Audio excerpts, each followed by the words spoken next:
Hello friends, Gayatri క్రియేషన్కు స్వాగతం. గాయత్రి క్రియేషన్లో ఈరోజు మనం మాయాభవనం నుంచి చెప్పుకోబోతున్నాం.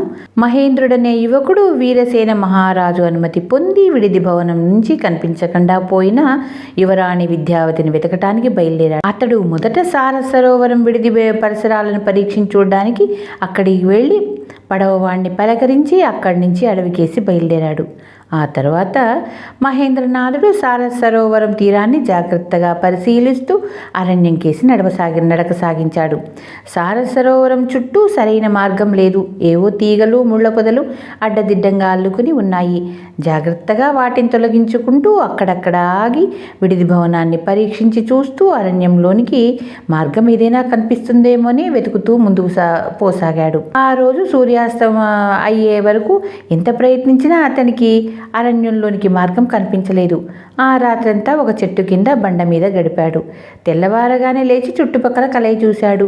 తను రాత్రి కూర్చున్న బండకు కొంత దూరంలో సరోవర జలం నుంచి చిన్న చిన్న మెట్లు కనిపించాయి. మహేంద్రనాథుడు ఆ మెట్లను సమీపించాడు. మెట్లు సరిగ్గా కనిపించకుండా వాటి మీద చెట్ల కొమ్మలు అడ్డదిడ్డంగా వేయబడి ఉన్నాయి. అతడు వాటిని తొలగించాడు. అడవిలోనికి సన్నటి మార్గం కనిపించింది.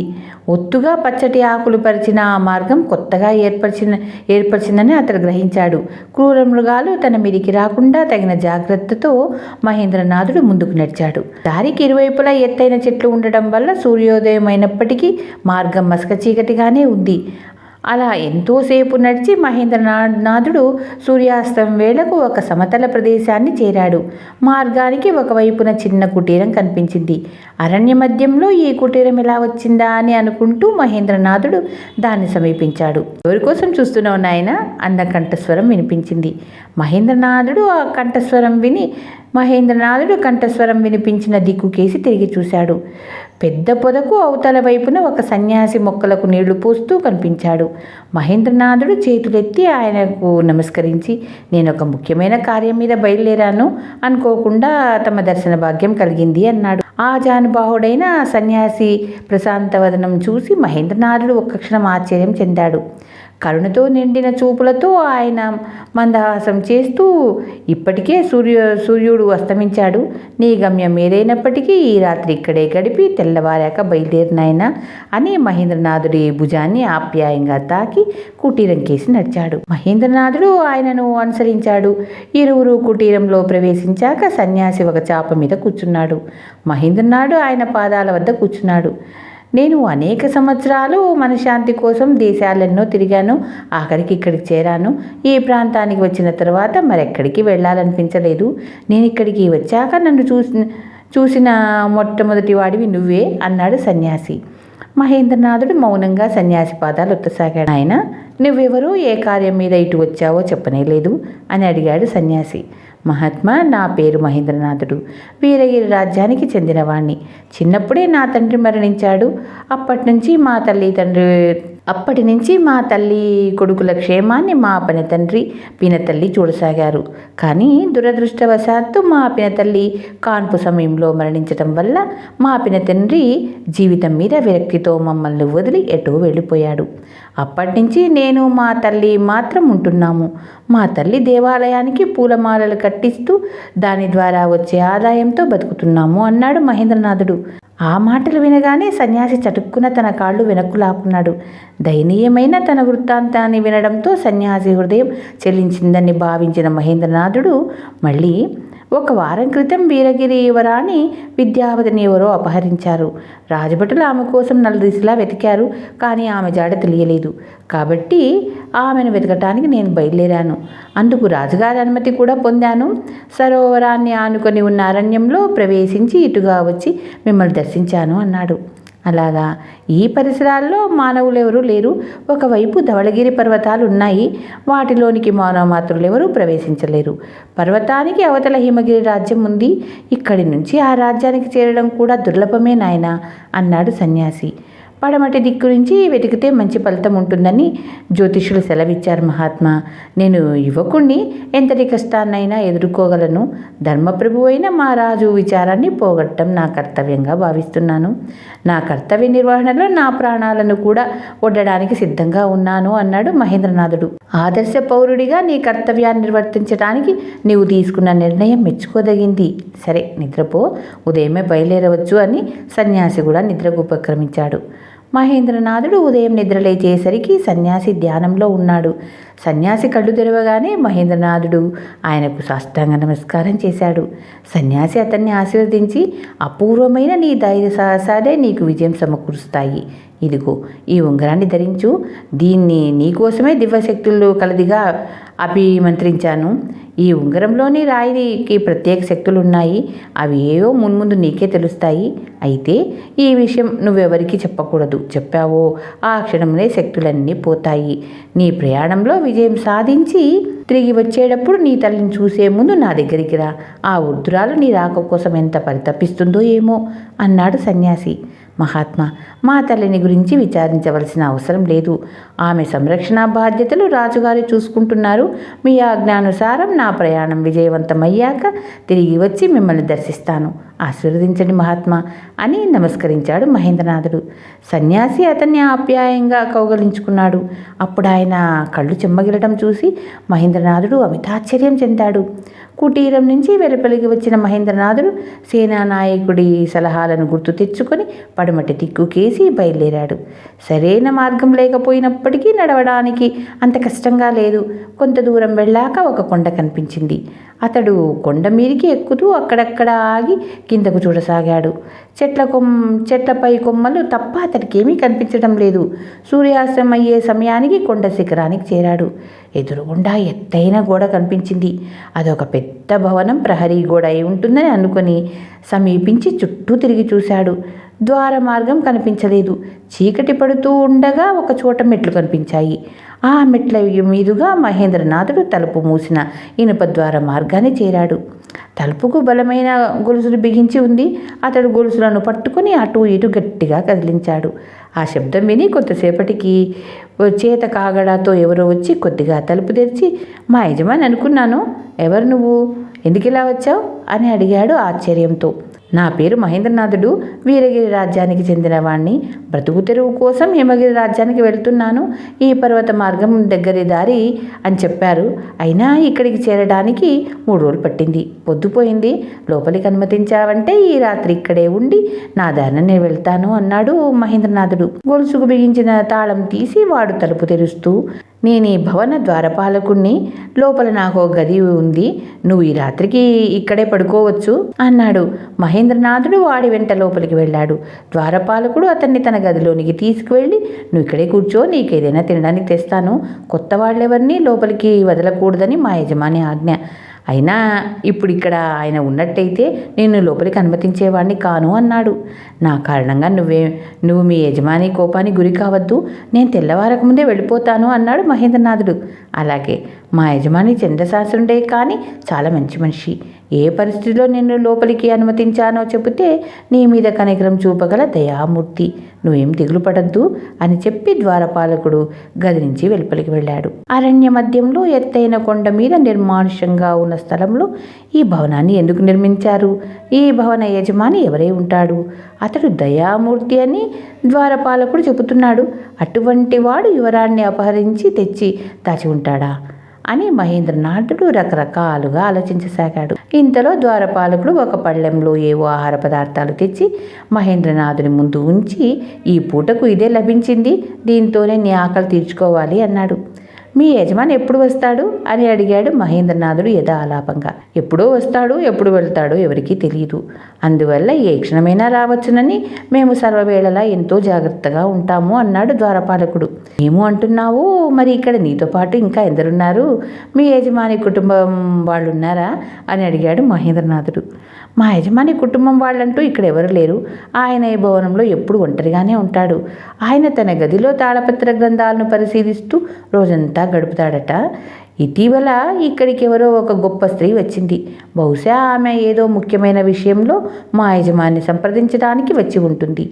ఆమె వచ్చిన తర్వాత ఆయన 2 రోజుల పాటు తన గదిలోంచి బయటకు రాలేదు. ఆ తర్వాత హడావుడిగా ఎక్కడికో వెళ్ళిపోయాడు. అందుకే ఆయన ఏ క్షణంలోనైనా రావచ్చునని ఎదురు చూస్తున్నాము అన్నాడు ద్వారపాలకుడు. వాడు ఎవరో గొప్ప స్త్రీ వచ్చిందని చెప్పగానే మహేంద్రనాథుడికి ఆమె యువరాణి అయి ఉండొచ్చునేమో అన్న అనుమానం కలిగింది. ఎలాగైనా ఇక్కడ మరి కొన్నాళ్ళు ఉండటం అవసరమని అతడు నిర్ణయించుకున్నాడు. ఆ రాత్రి చాలాసేపు రకరకాల ఆలోచనలతో గడిపిన మహేంద్రనాథుడికి మార్గమధ్యంలో కనిపించిన సన్యాసి గుర్తుకు రాగానే ఆయన ఇచ్చిన ఉంగరాన్ని ఒకసారి తాకి చూసుకున్నాడు. అర్ధరాత్రి దాటిన తర్వాత అలాగే నిద్రపోయాడు. తెల్లవారుతూ ఉండగా మేలుకొని లేచి కూర్చున్నాడు. చుట్టుపక్కల ఒకే హడావుడిగా ఉంది. అంతలోనే ద్వారపాలకుడు 2 పళ్ళాల నిండా ఆహారం తెచ్చి మహేంద్రనాథుడి ముందుంచాడు. ఇద్దరూ కలిసి భోంచేసి చేతులు కడుక్కుంటున్నప్పుడు మహేంద్రనాథుడు, మీ యజమాని వచ్చాడు కదా అని అడిగాడు. ద్వారపాలకుడు ఆశ్చర్యంతో కనుబొమ్మలు పైకెత్తి, ఆ సంగతి నీకెలా తెలిసింది అని అడిగాడు. రాత్రి నిద్రపోతుండగా ద్వారం గొలుసును ఎవరో కదిలించడం లీలగా విన్నాను. ఇప్పుడు ఎక్కడ చూసినా ఒకే హడావుడిగా ఉంది కదా, ఆ కారణంగానే మీ యజమాని వచ్చాడని ఊహించాను అన్నాడు మహేంద్రనాథుడు. అవునన్నట్లు తల ఊపాడు ద్వారపాలకుడు. ఇక పైన నేను ఇక్కడ ఉండటం నీకు కష్టం కలిగించవచ్చు, నేను ఇక బయలుదేరుతాను అన్నాడు మహేంద్రనాథుడు. మా యజమాని వచ్చిన మాట నిజమే, కానీ ఆయన ఇటువైపు రానేరాడు. కాబట్టి నువ్వేమీ తొందరపడిన అవసరం లేదు. ఇక్కడ 1-2 రోజులు విశ్రాంతి తీసుకొని నీ ప్రయాణం కొనసాగించవచ్చు. ఈలోగా ఇక్కడ ఏదైనా ఉద్యోగం దొరుకుతుందేమో ప్రయత్నించి చూస్తాను అన్నాడు ద్వారపాలకుడు. నీ ఉపకారం మరువరానిది.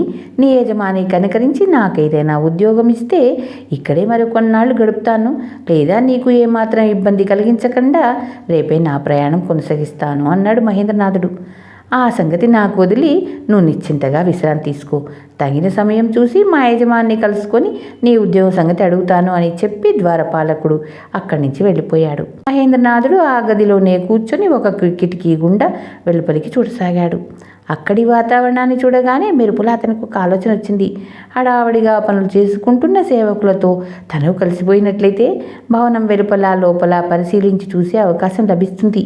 అలాగే ద్వారపాలకుడు చెప్పిన కొత్తగా వచ్చిన ముఖ్యమైన స్త్రీ ఎవరో తెలుసుకోవచ్చు. వెంటనే మహేంద్రనాథుడు అక్కడున్న ఒక బట్టను తీసి తలకు చుట్టుకొని గుట్టుచప్పుడు కాకుండా సేవకుల మధ్యకు వెళ్ళిపోయాడు. సేవకులందరూ వారి వారి పనులలో నిమగ్నమై ఉన్నారు. కొందరు ఉద్యానవనంలోని అందమైన విగ్రహాలను తుడుస్తున్నారు. మరికొందరు మొక్కలకు నీళ్లు పడుతున్నారు, వాటిని అందంగా తీర్చిదిద్దుతున్నారు. ఇంకా కొందరు భవనం కిటికీలను తలుపులను తుడుస్తున్నారు. ఒక్కరు కూడా మహేంద్రనాథుడిని గుర్తించలేదు.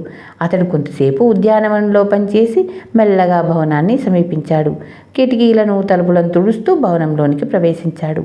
భవనం గదులన్నీ శుభ్రంగాను ఖాళీగాను ఉన్నాయి. కొన్ని గదుల తలుపులు మూసి ఉన్నాయి. కిటికీల గుండా లోపలికి తొంగి చూశాడు. లోపల గోడలకు నిలువుటద్దాలు అమర్చబడి ఉన్నాయి. వాటితో పాటు అక్కడక్కడ రకరకాల అద్దాలు, చిన్నవి పెద్దవి చాలా కనిపించాయి. మహేంద్రనాథుడు కొంతసేపు అలా పరిశీలించి చూసి పక్క ఉన్న చిన్న మార్గం కనిపించగానే అటుకేసి వెళ్ళి తలుపులు సగం తెరుచుకొని ఉన్న ఒక గదిని సమీపించాడు.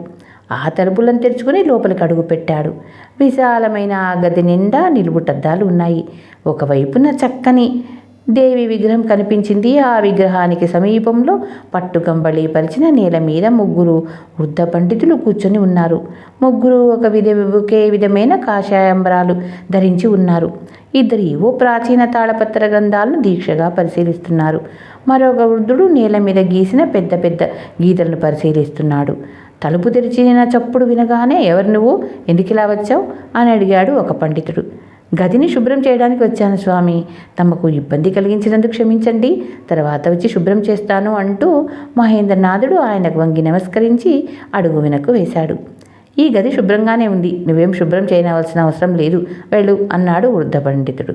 చిత్తం స్వామి అని మహేంద్రనాథుడు ఆయనకు మరొకసారి వినయంగా నమస్కరించి వెన్నుదిరిగి గది నుంచి వెలుపలికి వచ్చాడు. మహేంద్రనాథుడు వేగంగా ద్వారపాలకుడి గదిని చేరుకున్నాడు. కొంతసేపటికి ద్వారపాలకుడు బాగా విశ్రాంతి తీసుకున్నావా అంటూ లోపలికి అడుగు పెట్టాడు. ఈ చుట్టుపక్కల సేవకులు హడావుడిగా పనులు చేసుకుంటున్నారు, వాళ్ళని చూస్తూ కూర్చున్నాను, పొద్దుపోయిందే తెలియలేదు. నువ్వు మీ యజమాన్ని చూసావా అని అడిగాడు మహేంద్రనాథుడు. మా యజమాని ఈసారి ఒంటరిగా రాలేదు, మరొకరి ముగ్గురు పెద్దలను వెంట పెట్టుకుని వచ్చాడు. వాళ్ళు జ్యోతిష్కుల్లాగా ఉన్నారు. వాళ్ళతో కలిసి మధ్యాహ్నం భోజనం చేశాక మా యజమాని ఆయన గదిలోనికి వెళ్ళాడు. అందువల్ల ఆయన చూడ్డానికి సాధ్యపడలేదు. సాయంకాలం ఉద్యానవనానికి వస్తాడు, అప్పుడే మాట్లాడాలి అని చెప్పి ద్వారపాలకుడు అలాగే పడుకుని కొంతసేపటికల్లా నిద్రపోయాడు. మహేంద్రనాథుడు ఆ తర్వాత కిటికీ దగ్గరికి వెళ్ళి వెలుపలికి చూస్తూ కూర్చున్నాడు. సూర్యాస్తమానికి కొంతసేపు ఉందనగా ఎవరో ఒక వ్యక్తి ఉద్యానవనం కేసి రావడం కనిపించింది. అతడు పొడగాటి అంగరక ధరించి ఉన్నాడు. పొడగాటి జుట్టు ఉన్నది, కానీ గడ్డం మాత్రం పొట్టిగా ఉంది. రూపం స్పష్టంగా కనిపించడం లేదు, కానీ అతని నడకలో రాచటివి ఉట్టిపడుతుంది. అతడే ఈ భవన యజమాని అయి ఉంటాడని మహేంద్రనాథుడు ఊహించాడు. అతడు 1-2 సార్లు ద్వారపాలకుడి గదికేసి చూడడం మహేంద్రనాథుడు గమనించాడు. వెంటనే అతడు నిద్రపోతున్న ద్వారపాలకుడిని తట్టి లేపి, మిత్రమా, మీ యజమాని ఉద్యానవనంలోనికి వచ్చాడు, ఆయన నీకోసం చూస్తున్నట్లుంది అన్నాడు. ద్వారపాలకుడు ఉలిక్కిపడి లేచి కిటికీ గుండా బయటకు చూసి, అవునవును, ఆయనే మా యజమాని, ఆయన నేను చూడలేదు కదా అన్నాడు. లేదు, నేను లోపలే ఉన్నాను, గది నుంచి వెలుపలికి రాలేదు అన్నాడు మహేంద్రనాథుడు. ద్వారపాలకుడు హడావుడిగా తలపాగా ధరించి ఉద్యానవనంలోనికి వెళ్ళి యజమానికి నమస్కరించాడు. యజమాని ద్వారపాలకుడు ఏవో మాట్లాడుకోవడం మహేంద్రనాథుడికి కనిపించింది. యజమాని చెయ్యెత్తి భవనం అవతలి వైపుకు చూపుతూ ఏదో చెప్పాడు. ద్వారపాలకుడు వంగి నమస్కరించి వెనుతిరిగాడు. యజమాని భవనంలోనికి వెళ్ళిపోయాడు. చీకటి పడుతుండగా ద్వారపాలకుడు వచ్చి మహేంద్రనాథుని చూసి నవ్వుతూ, నీకు శుభవార్త, మా యజమాని భవనానికి అవతల వైపు ఉన్న ద్వారపాలకుడిని మార్చమన్నాడు. అవతల వైపున అందరూ స్త్రీలే ఉంటారు, అక్కడ కాపలా ఉండటానికి నీకు సమ్మతమేనా అనే మాటను పూర్తి చేసేలోగా తప్పగా ఉంటాను, ఈరోజే ఆ ఉద్యోగంలో చేరుతాను అన్నాడు మహేంద్రనాథుడు. మంచిది, నాతో రా మిత్రమా, నేను నిన్ను అక్కడికి తీసుకెళ్తాను. అటువైపు సాధారణంగా మనుషులు ఎవరు రారు, తలుపులు ఎప్పుడు మూసే ఉంటాయి అంటూ ద్వారపాలకుడు దివిటీ వెలిగించి తీసుకుని ముందుకు నడవసాగాడు. మహేంద్రనాథుడు అతన్ని అనుసరించాడు. ఇద్దరూ కొంత దూరం నడిచాక కిందికి మెట్లు కనిపించాయి. వాటి గుండా మరికొంత దూరం నడిచాక గొలుసులు బిగించిన ఇనుప ద్వారం కనిపించింది. అక్కడి నుంచి భవనం అంత స్పష్టంగా కనిపించలేదు.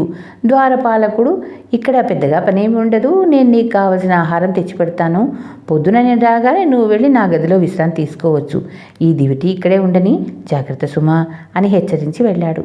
దాదాపు 2 గంటలు గడిచాక ద్వారపాలకుడు ఆహారం తెచ్చాడు. మహేంద్రనాథుడు భోజనం చేసిన తర్వాత ద్వారపాలకుడు తాళం చెవి ఒకటి అందిస్తూ, దీన్ని జాగ్రత్తగా ఉంచు, తలుపు తెరుచుకొని వెళ్ళేవు సుమా, అంతా కీకారణ్యం, దారి తెన్ను కనిపించదు అని చెప్పి వెళ్ళిపోయాడు. అతడు వెళ్ళాక మహేంద్రనాథుడు ఆ భవనంలో ఉన్న స్త్రీ యువరానా కాదా అన్న విషయం తెలుసుకోవడం ఎలాగా అని ఆలోచిస్తూ జాగ్రత్తగా అక్కడే కూర్చున్నాడు. విద్యావతి కనిపించకుండా పోయి 1 వారం గడిచిపోయింది. ఇంతవరకు ఆమె ఎక్కడ ఉన్నది తెలియదు అన్నది రాణి వజ్రేశ్వరీదేవి రాజుతో పట్టరాని దుఃఖంతో. వీరసేన మహారాజు వెంటనే సమాధానం చెప్పలేకపోయాడు.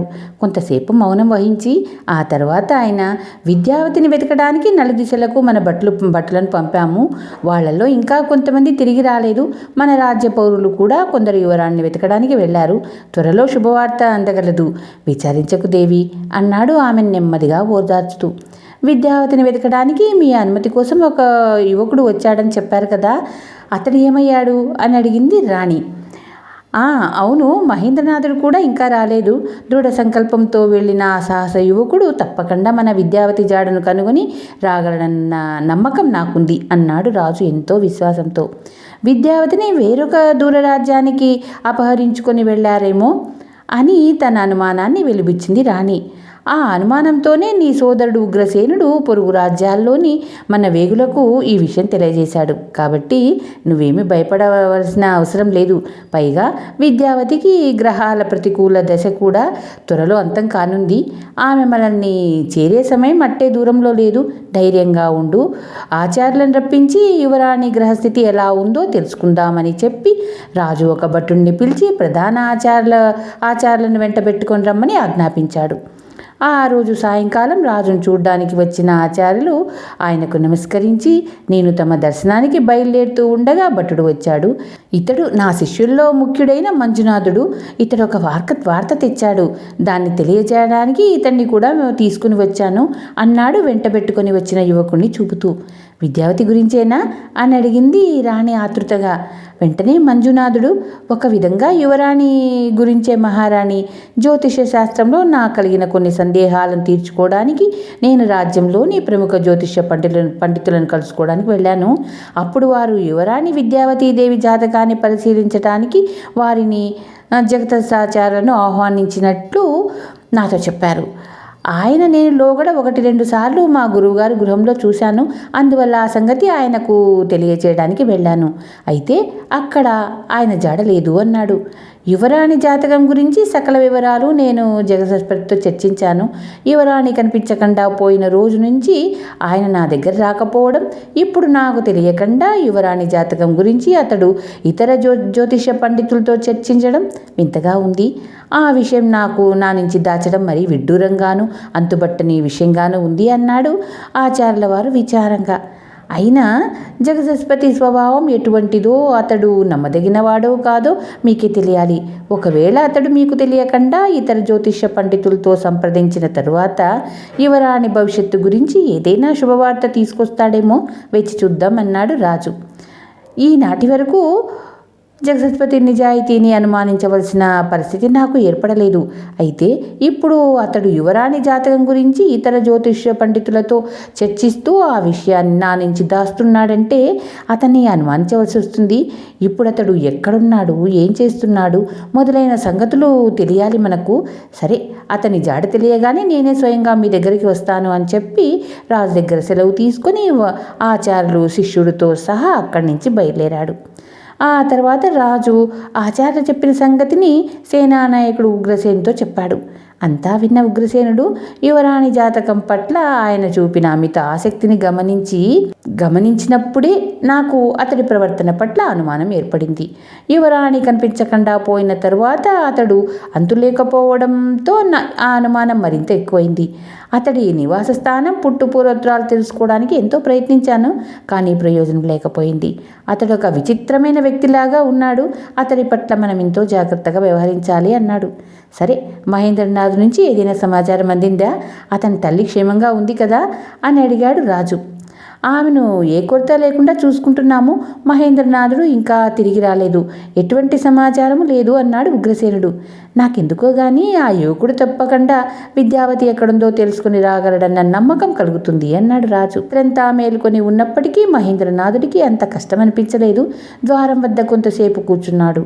ఆ తర్వాత ద్వారానికి ఉద్యానవనానికి మధ్య ఉన్న చిన్న మార్గం గుండా కొంత దూరం ముందుకు వెళ్ళి చుట్టుపక్కల పరిసరాలను కలియచూశాడు. భవనం కింద గదుల నుంచి వెలుతురు కనిపిస్తుంది. అయితే పై అంతస్తులో 1-2 గదుల్లో మాత్రం దీపాలు వెలుగుతున్నవి. కొంత రాత్రి గడిచిన తర్వాత కింది భాగంలోని గదుల్లో దీపాలు ఆరిపోయినాయి. పై భాగంలోని 2 గదుల్లో వెలుతురు చాలాసేపు కనిపించింది. ఆ తర్వాత ఆ గదుల్లోని దీపాలు కూడా ఆరిపోవటం వల్ల అంతటా చిమ్మ చీకటి ఆవరించింది. తెల్లవారుతూ ఉండగా అక్కడి ద్వారపాలకుడు వచ్చి మహేంద్రనాథుని వెంటబెట్టుకుని భవనం దక్షిణ వైపుకు తీసుకుపోయాడు. అక్కడొక విశాలమైన భోజనాల గది ఉంది. భోజనాన్ని కూర్చున్న మహేంద్రనాథుడు తల పక్కకు తిప్పి చూశాడు. తెల్ల చీర కట్టుకుని మేలు ముసుగు వేసుకుని ఉన్న ఒక వృద్ధ స్త్రీ వంటగది నుంచి వెలుపలికి రావడం కనిపించింది. ఆమె వెంట ఇద్దరు పరిచారికలు 2 పళ్ళాల నిండా ఆహార పానీయాలు తీసుకొని వెళుతున్నారు.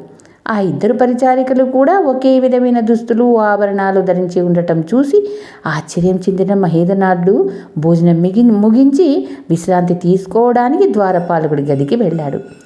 సూర్యుడు పడమర దిశకు వాలుతూ ఉండగా మహేంద్రనాథుడు నిద్రలేచి తాను కాపలా ఉండవలసిన భవనం అవతలి ద్వారాన్ని చేరుకున్నాడు. సూర్యాస్తమానికి కొంతసేపు ఉన్నప్పుడు మహేంద్రనాథుడు తాను కూర్చున్న బండ మీదికి ఎక్కి నిలబడి చూశాడు. దూరంలో భవనం మెట్లు కొంత భాగం తప్ప ఏదీ కనిపించడం లేదు. ఉద్యానవనంలో ఏదో అలికిడి వినిపించడంతో అతడు అటువైపుకు వెళ్ళాడు. అక్కడ అతనికి ఉదయం భోజన గృహం వద్ద కనిపించిన వృద్ధశ్రీ కనిపించింది. ఆమెకు వెనుక కొంత దూరంలో ఒక అందమైన యువతి ఉద్యానవనంలోని పువ్వులను సుతారంగా తాకుతూ నడుస్తుంది. మహేంద్రనాథుడు ఉదయం చూసిన పరిచారకుల్లాగే ఈ యువతి దుస్తులు, ఆభరణాలు ధరించి ఉంది. అయితే ఈమె అద్భుత సౌందర్యవతి. మహేంద్రనాథుడు ఏదో పనిలో నిమగ్నముడై ఉన్నవాడిలాగా ముందుకు వెనక్కు నడుస్తూ ఎవరికీ అనుమానం కలగకుండా వాళ్ళని గమనించసాగాడు. వాళ్ళిద్దరూ ఒకరితో ఒకరు మాట్లాడడం లేదు. వృద్ధశ్రీ ఒకచోట కూర్చొని వన విహారం చేస్తున్న యువతిని జాగ్రత్తగా గమనిస్తుంది. కొంతసేపు అయ్యాక మరొక యువతి ఉద్యానవనంలోనికి వచ్చి వృద్ధస్త్రీతో ఏదో చెప్పింది. వెంటనే వృద్ధస్త్రీ భవనంలోకి వెళ్ళింది. వచ్చిన యువతి ఉద్యానవనంలో ఉన్న యువతిని సమీపించింది. వారిద్దరి దుస్తులు ఒకే విధంగా ఒకే రంగులో ఉన్నాయి. మరికొంతసేపు అక్కడే గడిపి చీకటి పడుతుండగా యువతి ఆ సౌందర్యవతిని భవనంలోనికి తీసుకువెళ్ళింది. వాళ్ళు వెళ్ళగానే భవనం పై భాగంలోని ఒక గదిలోని దీపాలు వెలిగాయి. అయితే ఆ గది నిన్న రాత్రి దీపాలు వెలిగిన గది కాదని మహేంద్రనాథుడు గ్రహించాడు. ద్వారపాలకుడు చెప్పిన ముఖ్యమైన స్త్రీ ఎవరై ఉంటారా అని ఆలోచిస్తూ మహేంద్రనాథుడు ద్వారం వద్ద కూర్చున్నాడు. ఉద్యానవనంలో చూసిన ఇద్దరు యువతులు కూడా ఒకే విధమైన దుస్తులు ధరించి ఉండటం అతనికి ఆశ్చర్యాన్ని కలిగించింది. ఆ తర్వాత చాలాసేపటికి ఆహారం తీసుకుని వచ్చిన ద్వారపాలకుణ్ణి, ఈ ప్రాంతం చాలా నిశ్శబ్దంగా ఉంది, యజమాని వెళ్ళిపోయాడా ఏం అని అడిగాడు మహేంద్రనాథుడు యథాలాపంగా. లేదు, యజమాని ఇక్కడే ఉన్నాడు. ఆయన రాత్రి పగులు జ్యోతిష్యులతో చర్చలు జరుపుతున్నాడు కాబట్టి ఇటువైపు రాడు. అయినా నువ్వు కూడా జాగ్రత్తగా ఉండాలి సుమా అని హెచ్చరించాడు. నేను ఇక్కడ కాపలా ఉన్నట్లు యజమానికి తెలుసా అని అడిగాడు మహేంద్రనాథుడు చేతులు కడుక్కొని భోజనం చేయడానికి కూర్చుంటూ. తెలుసు, నిన్న నేను చెప్పాను. మరొక ముఖ్యమైన విషయం ఏమంటే ప్రస్తుతం ఈ భవనంలో ఉన్న ముఖ్యమైన స్త్రీ ఏదో రాజ్యానికి యువరాణి అని చెబుతున్నారు. ఆమె ఇక్కడే మరికొంతకాలం ఉంటుందట. కాబట్టి నువ్వు మరీ జాగ్రత్తగా ఉండాలి, గుర్తుంచుకో అని మళ్ళీ హెచ్చరించాడు ద్వారపాలకుడు. ఒకవేళ యజమాని ఇటువైపు వచ్చినా రావచ్చు కదా. నేను కంటి మీద రెప్ప వేయకుండా చాలా జాగ్రత్తగా చూసుకుంటాను. ఆ విచారం నీకొద్దు అన్నాడు మహేంద్రనాథుడు భోజనం ముగించి లేస్తూ. నీ మంచితనం చూసి నీ మీద విశ్వాసంతో యజమానితో చెప్పి నీకు ఉద్యోగం ఇప్పించాను. నీ ఉద్యోగ ధర్మాన్ని సక్రమంగా నిర్వర్తించి నా పేరు నిలబెట్టగలవని నమ్ముతున్నాను అన్నాడు ద్వారపాలకుడు. నీ మేలు మరవరానిది, నీకు ఎప్పుడూ విశ్వాసపాత్రుడిగా ఉంటాను అన్నాడు మహేంద్రనాథుడు. ద్వారపాలకుడు అక్కడి నుంచి వెళ్ళిపోయాక మహేంద్రనాథుడు మెల్లగా ఉద్యానవనంలోకి వెళ్ళాడు. అక్కడి నుంచి భవనం స్పష్టంగా కనిపిస్తుంది. తలుపులన్నీ మూసి ఉన్నాయి. భవనం కింది భాగంలో కిటికీ రెక్కలు కూడా మూసి ఉన్నాయి. భవనం పై అంతస్తులోని కిటికీ రెక్కలు కొన్ని తెరిచి ఉన్నాయి. చుట్టుపక్కల ఎక్కడా మనుషులు జాడలేదు. మహేంద్రనాథుడు అక్కడ పరిసరాలను మరొక్కసారి పరిశీలనగా చూసి యువరాణ్ణి కనుగొనడానికి ఏం చేయడమా అని తీవ్రంగా ఆలోచిస్తూ మెల్లగా వెళ్ళి ద్వారం దాపులో ఉన్న ఆసనంలో కూర్చున్నాడు. మరునాడు సాయంకాలం మహేంద్రనాథుడు ముందుగానే తాను కాపలా ఉండవలసిన ద్వారం దగ్గరికి చేరుకున్నాడు. మాయాభవనం నుంచి ఎవరైనా వెలుపలికి వస్తారా అని మాటిమాటికి ఉద్యానవనం కేసి చూడసాగాడు. కొంతసేపటికి ముగ్గురు యువతులు భవనం నుంచి వెలుపలికి వచ్చారు. వాళ్ల వెంట వృద్ధశ్రీ లేదు. ముగ్గురు యువతులు ఒకే విధమైన దుస్తులు ఆభరణాలు ధరించి ఉండడం వల్ల వెంటనే నిన్న కనిపించిన యువతి ఎవరా అని పోల్చుకోలేకపోయాడు మహేంద్రనాథుడు. కొంతసేపటికి ఆ ముగ్గురులో ఒక యువతి వెళ్ళిపోయింది. ఉద్యానవనంలో ఇద్దరు మాత్రమే మిగిలారు. తరువాత ఆ ఇరువురిలో ఒక యువతి ఉద్యానవనం పేరులో విహరించసాగింది. మరొక యువతి ఒక చోట కూర్చుంది. మహేంద్రనాథుడు ఒక చెట్టు చాటు నిలబడి ఆ యువతి అటుకేసి వచ్చినప్పుడు యువరాణి విద్యావతి అని పిలిచాడు. ఆ యువతి చప్పున తల తిప్పి కంఠస్వరం వినిపించిన దిక్కుకేసి చూసింది. కానీ అతడు ఎక్కడున్నాడో పసిగట్టలేక ముందుకు నడిచింది. తిరిగి ఆమె ఆ చెట్టు దగ్గరికి వచ్చినప్పుడు మళ్ళీ మహేంద్రనాథుడు ఆమె పేరు పెట్టి పిలిచాడు. అప్పుడు ఆ యువతి కొంతసేపు అక్కడే ఆగిందే తప్ప తనకు కాపలా ఉన్న పరిచారకకు అనుమానం రాకుండా ఉండాలన్న ఉద్దేశంతో మళ్ళీ కొంత ముందుకు నడిచి వెనక్కు తిరిగి వచ్చింది. అప్పుడు మహేంద్రనాథుడు చెట్టు చాటు నుంచి తొంగి చూశాడు. వెంటనే ఆ యువతి తన వేలితో నోటికి అడ్డంగా ఉంచి గట్టిగా మాట్లాడవద్దని అతన్ని హెచ్చరించింది. అంతలో దూరంగా కూర్చున్న పరిచారిక లేచి వేగంగా అతని కేసి రావడం గమనించిన ఆ యువతి ఆకాశం కేసి చూస్తూ రేపు అని చెప్పి తిన్నగా భవనం కేసి నడవసాగింది. ఆనాటి రాత్రి మహేంద్రనాథుడు మరింత జాగ్రత్తగా కాపలా కాయసాగాడు. మాయాభవనం పై అంతస్తులోని ఒకే ఒక గదిలో మాత్రం దీపాలు వెలుగుతున్నాయి. అయితే అది నిన్న దీపాలు వెలిగిన గది కాదు. అంటే ఉద్యానవనం నుంచి తిరిగి వెళ్ళిన ఆ యువతి ఒక్కొక్క రాత్రి ఒక్కొక్క గదిలో గడపటానికి ఏర్పాట్లు చేశారని అతడు గ్రహించాడు. పైగా ముగ్గురు యువతులు ఒకే విధమైన దుస్తులు ఆభరణాలు ధరించేట్టు చేయడం కొత్త వాళ్లకు యువరాన్ని గుర్తుపట్టకుండా చేయడానికి తీసుకున్న జాగ్రత్త అని కూడా మహేంద్రనాథుడు గ్రహించాడు. కొంతసేపటికి అక్కడికి వచ్చిన ద్వారపాలకుణ్ణి, మిత్రమా, ఈ రోజంతా కనిపించలేదు, ఏమిటి విశేషమని చిరునవ్వుతో పలకరించాడు మహేంద్రనాథుడు. అవును, ఇవాళ మరికొందరు పండితులు వచ్చారు. వచ్చిన వారిని వెంటనే యజమాని దగ్గరకు తీసుకువెళ్ళాలి కదా, అందుకని అక్కడే ఉండిపోయాను. నువ్వు ఇక్కడ జాగ్రత్తగా ఉండు సుమా అని హెచ్చరించి హడావుడిగా వెళ్ళిపోయాడు ద్వారపాలకుడు. మరునాడు ఉదయం కూడా వంటశాల నుంచి 2 పరిచారికలు ఆహార పానీయాలు తీసుకొని వెళ్ళడం మహేంద్రనాథుడు గమనించాడు. అప్పుడు వాళ్ళ వెంట వృద్ధ స్త్రీ లేదు. ఆ రోజు సాయంకాలం ఆ యువతి కాస్త ముందుగానే వన విహారికి వచ్చింది. ఆమె వెంట ఒక పరిచారిక మాత్రం ఉంది. ఇద్దరూ కలిసి కొంతసేపు వనంలో అటూ ఇటూ తిరిగారు. ఆ తర్వాత పరిచారిక ఒక చోట కూర్చుంది. ఆ యువతి ఏపుగా ఉన్న చెట్ల దగ్గరికి వచ్చి ఎవరినో వెతుకుతున్నట్టు చెట్లలోనికి చూసి ముందుకు వెళ్ళింది.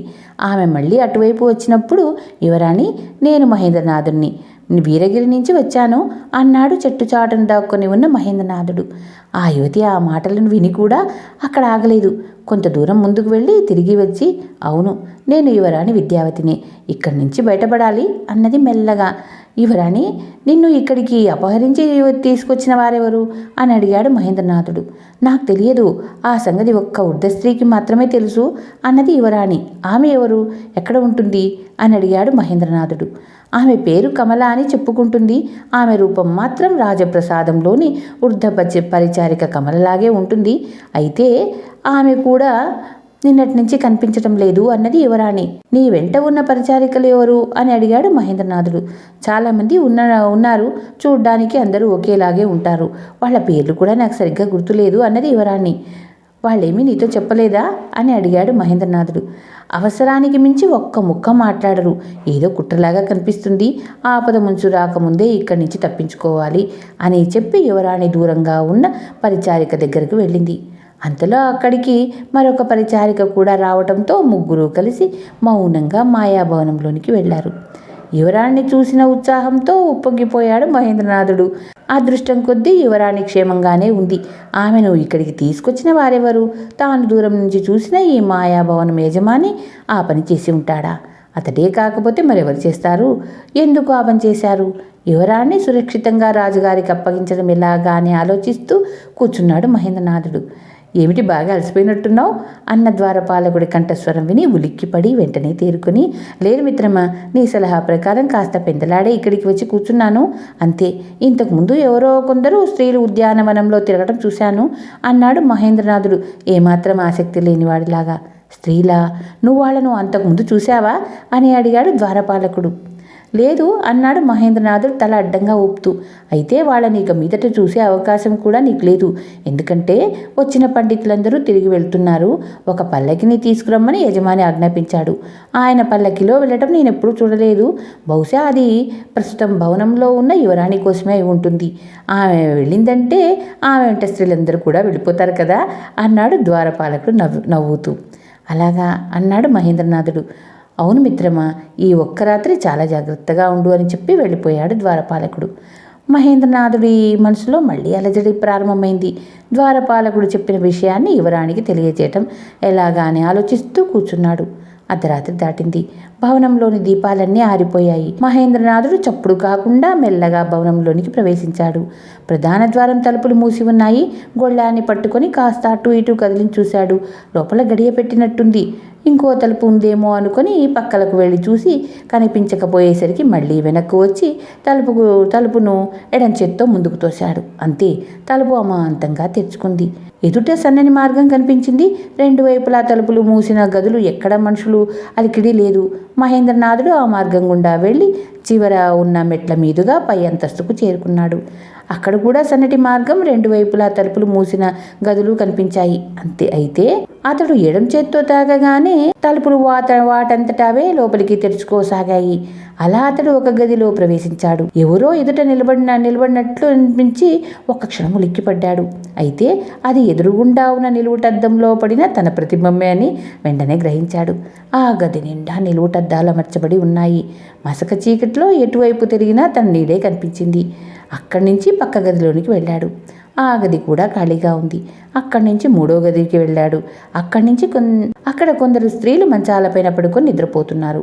వాళ్లలో యువరాణి ఉన్నదా అని కొంచెంసేపు పరిశీలించి చూసి కనిపించకపోయేసరికి అక్కడి నుంచి పక్క గదిలోనికి వెళ్ళాడు. అక్కడ కొంతమంది స్త్రీలు నిద్రపోతున్నారు. ఆఖరికి మహేంద్రనాథుడు 5వ గదిలోనికి ప్రవేశించాడు. అక్కడ హంసతూలిక తల్పం మీద ఒక యువతి నిద్రపోతుంది. ఆమె యువరాణి అయి ఉంటుందని గ్రహించి ఆమెను సమీపించబోయినప్పుడు అతని ఎడమ చేతి వేలికి పెట్టుకున్న ఉంగరం ఒకసారి తలుపుకొని మెరిసింది. మార్గమధ్యంలో ముని ప్రసాదించిన ఉంగరం మహిమ కారణంగానే తలుపులు వాటంతటవే తెరుచుకున్నాయని అతడు గ్రహించాడు. అతడు యువరాణి భుజాన్ని మెల్లగా తాకాడు. ఆమె ఉలిక్కిపడి లేచి మరుక్షణమే తల్పంపై నుంచి దిగి, మహేంద్రనాథ, నువ్వు ఇక్కడికి ఎలా వచ్చావు అని అడుగుతూ అతని వెంట వెలుపలికి వచ్చింది.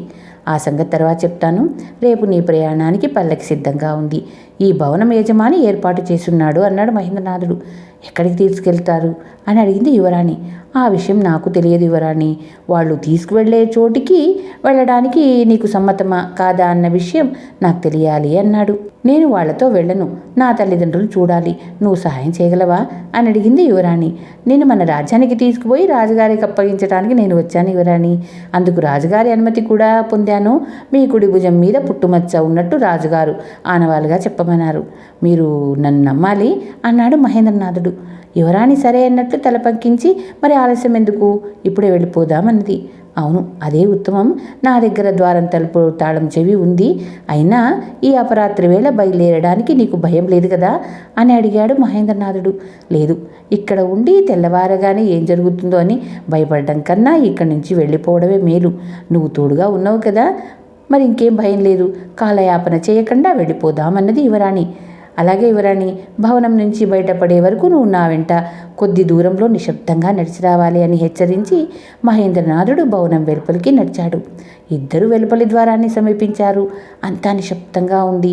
మహేంద్రనాథుడు ఏమాత్రం అలికిడి కాకుండా జాగ్రత్తగా తలుపులు తెరిచి మొదట యువరాన్ని వెలుపలికి పంపి తాను వచ్చి జాగ్రత్తగా లోపలి వైపు తాళం వేశాడు. మాయాభవనం నుంచి బయటపడ్డాం. మరి ఇప్పుడు ఎటు వెళ్ళాలి?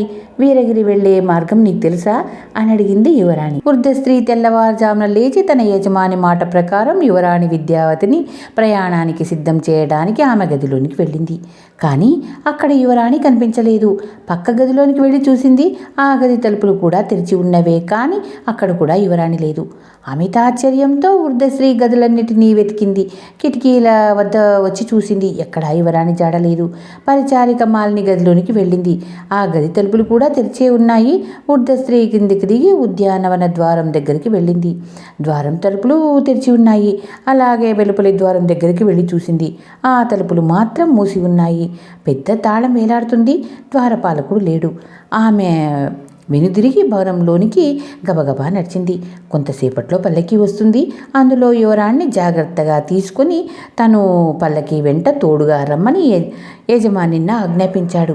మరి ఇప్పుడు యువరాణి కనిపించడం లేదు. ఏం చేయాలి? ఈ సమయంలో భయపడి ప్రయోజనం లేదు. గండం గడవడానికి వృద్ధ స్త్రీ క్షణంలో ఒక ఉపాయం ఆలోచించింది. వెంటనే పరిచారిక మాలిని గదిలోనికి వెళ్ళి ఆదమరిచి నిద్రపోతున్న ఆమెను తట్టి లేపి ఆభరణాలు ధరించి అలంకరించుకుని ప్రయాణానికి వెంటనే సిద్ధంకా అని ఆజ్ఞాపించింది వృద్ధ స్త్రీ. కొంతసేపటికి ఆమె మాలిని వెంట పెట్టుకొని మెట్ల గుండా కిందికి తీసుకొచ్చింది. అక్కడ ఒక పల్లకి సిద్ధంగా ఉంది. అది తన కోసమే అని నమ్మలేక మాలిని, ఇందులో నేనెక్కడికి వెళ్ళాలి అని అడిగింది ఆశ్చర్యంగా. అవును, అది నీకోసమే. ఎక్కడికి వెళ్ళాలన్న విషయం నీకు అనవసరం. పల్లకి వెంట నేను నడిచి వస్తాను. నీకెలాంటి భయం వద్దు. నేను చెప్పినట్లు చెయ్యి. ఇది యజమాని ఆజ్ఞ అని హెచ్చరించింది వృద్ధశ్రీ. మాలిని మారు మాట్లాడకుండా వెళ్ళి పల్లకిలో కూర్చొని తెరందించింది. బోయలు పల్లకి నెత్తుకున్నారు. భవన ద్వారం వద్ద తలుపులు మూసుకొని వృద్ధశ్రీ కూడా పల్లకి వెంట నడవసాగింది. మాయాభవనం నుంచి బయటపడి అంతకుముందే అరణ్యంలోనికి చేరిన మహేంద్రనాథుడికి యువరాణి విద్యావతికి ఒక మార్గం కనిపించింది. వాళ్ళెవరికంటా పడకూడదన్న జాగ్రత్తతో కొంత దూరం నడిచి వెనుకకు తిరిగి చూస్తూ ఏదైనా అలికిడి వినిపించినప్పుడు పక్కకు తప్పుకొని చుట్టుపక్కల పరిశీలించుకుంటూ ముందుకు నడవసాగారు. కొంతసేపటికి వాళ్లకు దూరం నుంచి బోయలు పాటలు వినిపించింది. చప్పున వాళ్ళు ఒక పొద చాటుకు దాక్కున్నారు. మరి కొంతసేపటికి 4 బోయలు ఒక పల్లకీని మోసుకుంటూ ఆ మార్గం గుండా వాళ్ళని దాటుకుని వెళ్ళిపోయారు. పల్లకి వెంట వృద్ధశ్రీ నడుస్తుంది. పల్లకిలో వెళ్తుంది ఎవరో తెలియలేదు. పల్లకి తన కోసమే వచ్చింది కదా, మరి అందులో ఇప్పుడు ఎవరు వెళ్తున్నారా అని ఆలోచించసాగింది యువరాణి. యువరాణి, మనం చాలా జాగ్రత్తగా ఉండాలి. వేషాలు కూడా మార్చుకోవడం మంచిది అన్నాడు మహేంద్రనాథుడు. నిజమే, తెల్లవారక మార్చుకుందాం అన్నది యువరాణి. తెల్లవారే సమయానికి బోయలు మోసుకు వెళ్ళిన పల్లకి ఒక సమతల ప్రదేశాన్ని చేరుకుంది. అక్కడ మరిద్దరు బోయలు వేరొక పల్లకితో సిద్ధంగా ఉన్నారు. వాళ్లకు దాపుల 3 వ్యక్తులు గుర్రాల మీద ఉన్నారు. ఆ 3లో ఒక వ్యక్తి వృద్ధశ్రీని సమీపించి యువరాణ్ణి ఆ పల్లకి నుంచి ఈ పల్లకిలోకి రమ్మను అని ఆజ్ఞాపించారు. ఆ మాటలకు ఆశ్చర్యపోయిన వృద్ధశ్రీ, యజమాని ఎక్కడా? నేను ఆయనతో మాట్లాడాలి అన్నది. యజమాని మా కోసం మరో చోట వేచి ఉన్నారు. యువరాణిని క్షేమంగా ఆయన దగ్గరికి చేర్చే బాధ్యత మాది. నీకు ఆ విచారం వద్దు.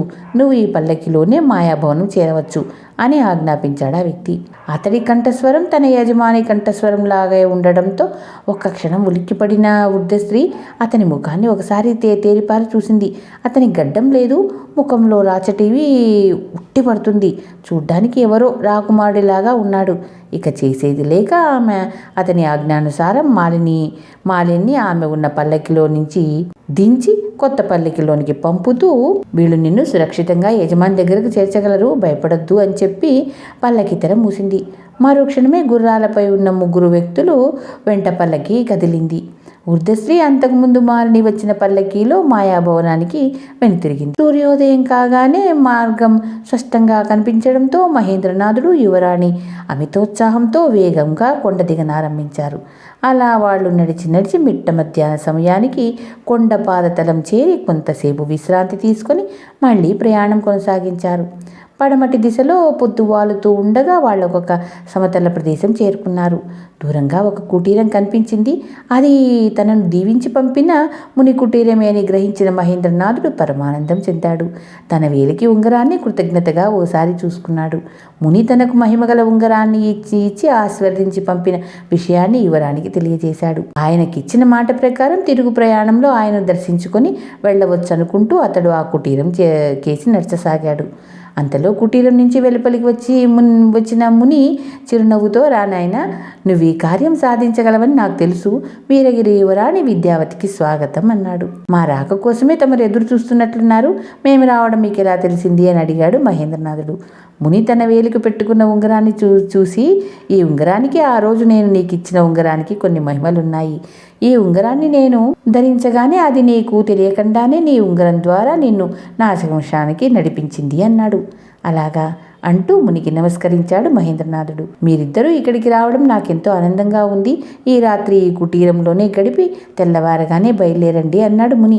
ఆ రాత్రి నిద్రపోవడానికి ముందు మహేంద్రనాథుడు యువరాణి వాళ్ళు అక్కడికి చేరడానికి పూర్వం జరిగిన విశేషాలన్నింటినీ మునికి వివరించారు. ముని వాటిని చిరునవ్వుతో విన్నాడు. మరునాడు తెల్లవారగానే ముని మహేంద్రనాథుడిని యువరాణిని దగ్గరకు పిలిచి, మీతో పాటు నేను రాజధానికి వస్తాను. అది మీకు కొంత రక్షణగా ఉంటుంది. ఇంతకాలానికి నా కర్తవ్యాన్ని నెరవేర్చడానికి తగిన అవకాశం సద్వినియోగం చేసుకుంటున్నాను అన్నాడు చిరునవ్వుతో. ఏమిటి అన్నట్లు ఆశ్చర్యంగా చూశాడు మహేంద్రనాథుడు. మీకు ఆ విషయం తెలియాలంటే నా కథ కూడా కొంత తెలుసుకోవాలి అన్నాడు ముని. చెప్పండి అన్నాడు మహేంద్రనాథుడు ఉత్సాహంగా. అదొక పెద్ద విషాద గాథ, అయినా మీకు అది క్లుప్తంగా తెలియజేస్తాను అంటూ ముని ఇలా చెప్పసాగాడు. మహిమాపురి రాజ్యం గురించి మీరు వినే ఉంటారు. యువరాజు వీరేంద్రనాథుడు యువకుడుగా ఉన్నప్పుడు అతని తండ్రి వేటకు పోయి ప్రమాదానికి గురై ప్రాణాలు కోల్పోయాడు. 21వ ఏట వీరేంద్రనాథుడికి రాజ్యాభిషేకం జరిగింది. అయినా సోదరి ఐశ్వర్యంను ఆయనకు అప్పగించి అతని తల్లి కూడా కన్ను మూసింది. ధర్మనిరతుడు భక్తి తత్పరుడు అయిన వీరేంద్రనాథుడు ప్రజారంజకంగా పరిపాలన సాగించాడు. సహోదరి ఐశ్వర్యంను పొరుగు రాజ్య యువరాజు అయిన సురేంద్రనాథుడికిచ్చి పెళ్లి చేశాడు. వారికి ఒక మగ శిశువు కలిగాడు. వీరేంద్రనాథుడు తరచూ తీర్థయాత్రలకు వెళ్ళేవాడు. ఆ కారణంగా సురేంద్రనాథుడు అతని తమ్ముడైన జితేంద్రనాథుడు మహిమపురిలోనే ఉండేవారు.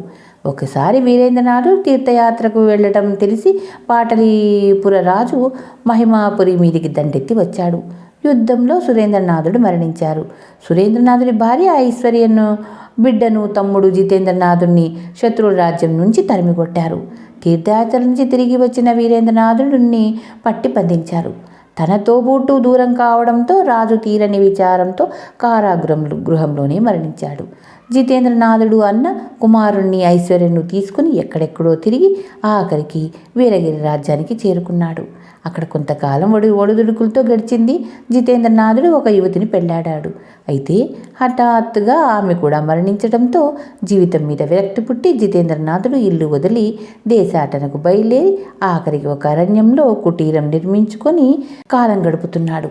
అనాథగా వదిలి వచ్చిన వదినను మహిమపురి సింహాసనానికి వారసుడైన ఆమె కుమారుణ్ణి చూడడానికై వెళ్ళలేదు. ఆ మాటలతో ముని 2 కళ్ళ నిండా నీళ్లు తిరిగాయి. ఆమె కుమారుడి పేరేమిటో చెప్పలేదు అన్నది యువరాణి. మహేంద్రనాథుడు అన్నాడు ముని ఎంతో ఆనందంగా. మహేంద్రనాథుడు ముని తన పిన తండ్రి జితేంద్రనాథుడని గ్రహించి ఆయనను ఆప్యాయంగా కౌగిలించుకున్నాడు. నేను రాజధానికి వచ్చి 2 కర్తవ్యాలు నెరవేర్చాలి. మహేంద్రనాథుడు ఎవరో రాజుగారికి తెలియచేయాలి. మహేంద్రనాథుడి తల్లిగారికి చెప్పా పెట్టకుండా హఠాత్తుగా ఇల్లు వదిలిపెట్టినందుకు క్షమాపణ చెప్పుకోవాలి. ఆ తర్వాత నేను ఇక్కడికి వచ్చి నిశ్చింతగా ప్రశాంతంగా ఈ వాతావరణంలో కాలం వెలుబుచ్చుతాను అన్నాడు ముని ప్రసన్న వదనంతో. మహేంద్రనాథుడు విద్యావతి ఏదో చెప్పబోయారు. అయినా ముని వారిస్తూ, మీరు ఆశ్రమవాసుల దుస్తులు ధరించండి. నేను మీ వెంట ఉన్నాను కనుక మిమ్మల్ని ఎవరు గుర్తుపట్టలేరు. ఇప్పుడు బయలుదేరామంటే సూర్యాస్తం వేళకు రాజధాని నగరం చేరుకోగలం. అక్కడి నుంచి తిన్నగా రాజప్రసాదం చేరుకుందాము అన్నాడు. ఇప్పుడే రాజప్రసాదం చేరుకున్నంత ఆనందంగా ఉంది మహాత్మా అంటూ యువరాణి ఆభరణాలన్నింటి క్షణంలో తీసేసి కుటీరంలోనికి వెళ్ళి బట్టలు మార్చుకొని మునికుమారిలా తిరిగి వచ్చింది. మహేంద్రనాథుడు కూడా మునికుమారుడిలా తయారయ్యాడు. ముగ్గురు వీరగిరి రాజ్యం కేసి బయలుదేరారు. యువరాణి కనిపించకుండా పోయి 2 వారాలు గడిచిపోయింది. ఇంకా ఆమె జాడ తెలియకపోయేసరికి రాజు ప్రస్తుత గ్రహస్థితి ఎలా ఉందో తెలుసుకోవడానికి ఆచార్యులను పిలిపించాడు. ఆచార్యులు వచ్చి రాజదంపతులకు నమస్కరించారు. అప్పుడు అక్కడే ఉన్న సేనాధిపతి ఉగ్రసేనుడు జగదస్పాచార్యుడి విషయం ఏమైనా తెలిసిందా అని అడిగాడు. రాజు వీరసేనుడు జగస్పతి ఇతర జ్యోతిష్కులతో సంప్రదించిన విషయాలేమిటో తెలిసాయా ఆచార్య అని అడిగాడు. ఇప్పటి వరకు ఏ ఒక్క విషయము తెలియరాలేదు ప్రభు. నేను నా శిష్యుడు మంజునాథుడిని వివరాలు సేకరించుకొని రమ్మని పంపాను. అతడు రేపో మాపో రాగలడు అని ఆశిస్తున్నాను. యువరాణి జాతక ప్రకారం ఆమె ఇప్పుడు మంచి సమయం ఆసన్నమైంది. గ్రహబలం ప్రకారం ఆమె ఈ పాటికి రాజధాని నగరం చేరుకుని ఉండాలి. ఒంటరిగా కాకుండా ఆమె మరిద్దరితో పాటు వస్తూ ఉండాలి అన్నాడు ఆచార్యులు. మంచి మాట చెప్పారు ఆచార్య. నా బిడ్డ క్షేమంగా వచ్చి చేరాలని భగవంతుని ప్రార్థిస్తున్నాను అన్నది రాణి వజ్రేశ్వరదేవి. ఉగ్రసేన, నగరం ప్రధాన వీధులన్నింటిలోనూ భటులను అప్రమత్తంగా ఉండమని ఆజ్ఞాపించు అన్నాడు రాజు సేనాధిపతితో. చిత్తమహారాజా అని చెప్పి అతడు అక్కడి నుంచి భవనం వెలుపలికి నడవసాగాడు. అప్పుడు ఒక భటుడు ఎదురుపడి సేనాధిపతికి నమస్కరించి, ప్రభు, రాజప్రసాదం ముందు ఒక పల్లకి వచ్చి ఆగింది. పల్లకి వెంట 3 గుర్రాల మీద వచ్చారు. వారిలో ఒకడు రాజదర్శనం కావాలని కోరుకున్నాడు అని చెప్పాడు. అతని పేరేమిటో చెప్పాడా అని అడిగాడు సేనాధిపతి. లేదు ప్రభు, చూడ్డానికి ఏదో రాజవంశానికి చెందిన వ్యక్తిలాగా ఉన్నాడు అన్నాడు భటుడు. పల్లకీలో ఎవరున్నారో చూసావా అని అడిగాడు సేనాధిపతి. లేదు ప్రభు, తెర అడ్డంగా ఉంది అన్నాడు భటుడు. సరే వెళ్ళు, నేను ఇప్పుడే వస్తాను అని చెప్పి సేనాధిపతి లోపలికి వెళ్ళి ఇంకా ఆచార్యులతో మాట్లాడుతూ ఉన్న రాజదంపతులకు సంగతి చెప్పాడు. వెంటనే రాణి వజ్రేశ్వరదేవి, ప్రభు, పల్లకిలో మన కుమార్తె ఉందేమో, ఏ రాకుమారుడో ఆమెను రక్షించి తెచ్చి ఉండవచ్చు, రండి వెళ్ళి చూద్దాం అన్నది ఆత్రంగా. వచ్చినది మన కుమార్తె విద్యావతి అయినట్లయితే ఆమె ఇంకా ఎందుకు పల్లకిలోనే ఉంటుంది?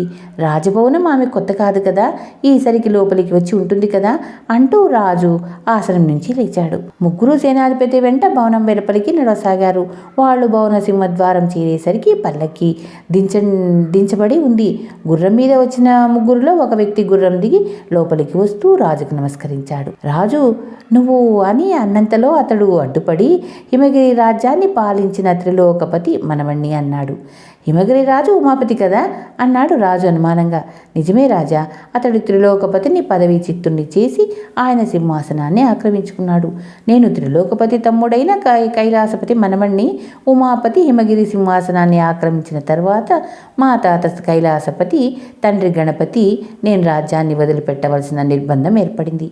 నా పేరు జగదస్పతి అని వివరించాడు ఆ వ్యక్తి.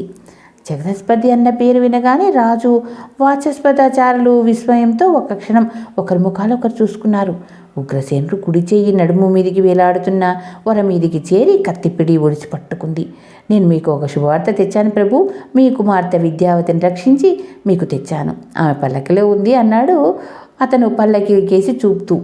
నా ముద్దుల కుమార్తె విద్యావతి పల్లకిలో ఉందా అంటూ రాణి అటుకేసి ఒక అడుగు ముందుకేసింది. మహారాజు ఆమెను చూపులతో వారిస్తూ, పల్లకిలో ఉన్నది విద్యావతి అయినట్లయితే ఆమె ఇంకా ఎందుకు దిగిరాదు? రాజప్రసాదం ఆమె కొత్త కాదు కదా, ఆమె ఆరోగ్యం బాగానే ఉంది కదా అని అడిగాడు జగదస్పతిని. ఆమె సురక్షితంగా ఉంది ప్రభు, ఆమెను ఇప్పుడే వెలుపలికి రమ్మంటాను అంటూ జగదస్పతి పల్లకీని సమీపించి తెరను పక్కకు తొలగించి, యువరాణి, మీ తల్లిదండ్రులు నీకోసం ఎదురు చూస్తున్నారు అన్నాడు. పల్లకిలో కూర్చొని మాల్ని తను ఎవరో యువరాణి అని సంబోధించిన విని ఉలిక్కిపడింది. యువరాణి, త్వరగా వెలుపలికి రా, నిన్ను చూడ్డానికి నీ తల్లిదండ్రులు తప్పించిపోతున్నారు అని హెచ్చరించి అతను రాజదంపతులు ఉన్న చోటికి నడిచాడు. తెర తొలగించుకుని వెలుపలికి వచ్చిన మాల్ని బెదిరిపోతూ దిక్కులు చూస్తూ అడుగులు వేయసాగింది. దూరం నుంచి చూడ్డానికి తమ కుమార్తెలాగే ఉన్న ఆ యువతి చూపులలో అంత బెరుకుదనం ఎందుకు వచ్చిందో రాజదంపతులకు అంతుపట్టలేదు. సేనాధిపతి ఒక్క ఊపులో ముందుకు దూకి వచ్చి జగదస్పతి చేయి పట్టుకొని, ఆ యువతి యువరాణి విద్యావతి కాదు, నువ్వు పొరపడ్డావు అన్నాడు అధికారం ధ్వనించే కంఠస్వరంతో. ఆమె యువరాణి విద్యావతి, అందులో సందేహం లేదు అన్నాడు అతను. ఆ విషయం నీకెలా తెలుసు?